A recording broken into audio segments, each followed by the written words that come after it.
we're not winning yet.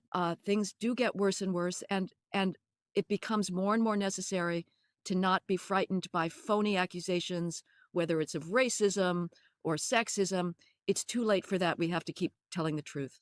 As an educator, when I think about you, I think about somebody who's been very well versed in the arts, in the classics. Mhm. And so when I think about Heather McDonald, I say, well, she is fighting for what she understands is valuable and worthwhile.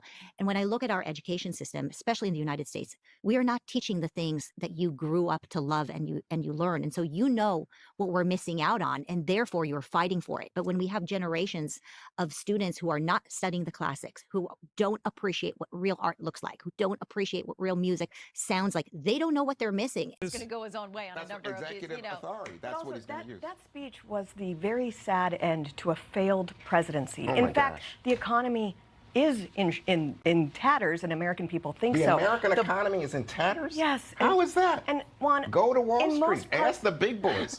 In most parts of the country, people are suffering mightily from inflation. They can't buy houses. There is no control over the border. The foreign policy is a disaster. That speech, by the way, he said he was not going to campaign, but he didn't explain why he was not running for re-election. There is not really a good explanation for why he can't run for the nomination that he just won, but remain as president. And it was very disturbing.